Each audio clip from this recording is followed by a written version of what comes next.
आप तमाम लोग जानते हैं कि देश के राज्य उत्तर प्रदेश के प्रयागराज में महाकुंभ का आयोजन किया गया है। महाकुंभ में आप तमाम लोग जानते हैं कि करोड़ों लोग स्नान करने के लिए पहुंचे हुए हैं। लोगों की आस्थाएं वहां से जुड़ी हुई है। लेकिन इस बीच केंद्रीय प्रदूषण नियंत्रण बोर्ड ने राष्ट्रीय हरित न्यायाधिकरण यानी कि एनजीटी को एक रिपोर्ट पेश की है, जिसमें कहा गया है कि उत्तर प्रदेश के इलाहाबाद में महाकुंभ के दौरान जो लोग संगम में स्नान कर रहे हैं, असल में संगम के पानी में लोगों ने जो कहा सकता है कि स्नान किया है उसमें मल कोलीफॉर्म पाया जाता है, यानी कि इंसानों और जानवरों के मल से पैदा होने वाला जरासीम जो है, जो कीटाणु है, वो बहुत ज्यादा वहां पर है, उसका स्तर बहुत ज्यादा पाया जा रहा है। तो ये काफी चिंताजनक है कि जहां स्नान करने के लिए लोग पहुंच रहे हैं वहां बहुत सारी बीमारी मौजूद है। द हिंदू की रिपोर्ट के मुताबिक 17 फरवरी को एनजीटी के रिपोर्ट में सीपीसीबी की रिपोर्ट का हवाला देते हुए कहा गया कि जिन जिन जगहों पर पानी की जांच की गई, लगभग ये 70 से ज्यादा सैंपल लिए गए थे, वहां नहाने के लिहाज से इसकी क्वालिटी जो है वो मुनासिब नहीं पाई गई। यानी कि जो पानी की क्वालिटी है वो बहुत खराब है, पीने की तो छोड़ दीजिए,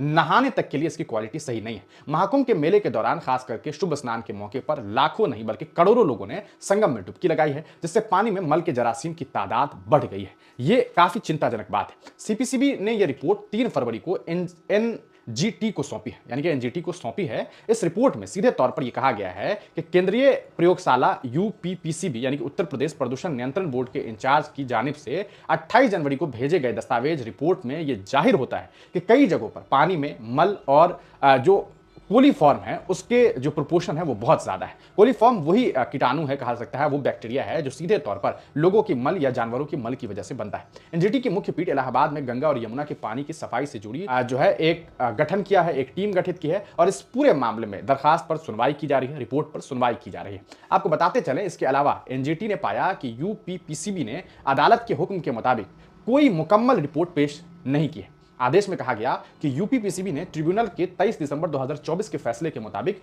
कोई मुकम्मल दस्तावेज कार्रवाई रिपोर्ट दाखिल नहीं की है। हमने पाया कि यूपीपीसीबी ने ट्रिब्यूनल के हुक्म के मुकम्मल तामील नहीं किया, यानी कि जो हुक्म दिया गया था, जो कहा गया था, उस पर काम नहीं किया गया। अदालत ने यूपीपीसीबी के मेंबर सेक्रेटरी और उस सरकारी अफसर को जो इलाहाबाद में गंगा के पानी की पाकीज़गी यानी कि उसके साफ सफाई की जिम्मेदारी जिसके पास थी, उसे हुक्म दिया है कि वे 19 फरवरी को होने वाली अगली सुनवाई में ऑनलाइन जरूर हाजिर हो और अपना पक्ष रखे कि आखिरकार जिस गंगा संगम की सफाई की जिम्मेदारी उन्होंने ली, आखिरकार वो साफ क्यों नहीं हो रहा है, इसके लिए कौन जिम्मेदार है। ये बड़ी सोचने वाली बात है। अगर हिंदू धर्म के लोगों की आस्थाएं वहां से जुड़ी हुई है तो सरकार की ये जिम्मेदारी थी कि वहां साफ सफाई की जो है वो स्थिति पैदा की जा सके। लेकिन जिस तरीके से बदइंतजामी वहां पर की गई, इससे यकीनन आम लोगों को परेशानी होने वाली है। वीआईपी लोगों के लिए तो बहुत बेहतरीन और बहुत जबरदस्त और बहुत शानदार इंतजाम किया गया, लेकिन जो आम गरीब शोषित वंचित लोग हैं जो गंगा स्नान करने के लिए वहां पहुंचे, उनके लिए क्या इंतजाम किया गया। साफ सफाई के नाम पर जिस तरीके की तस्वीरें वहां से सामने आई वो काफी चिंताजनक है। शौचालय का ना होना, शौचालय का सही तरीके से इंतजाम ना करना,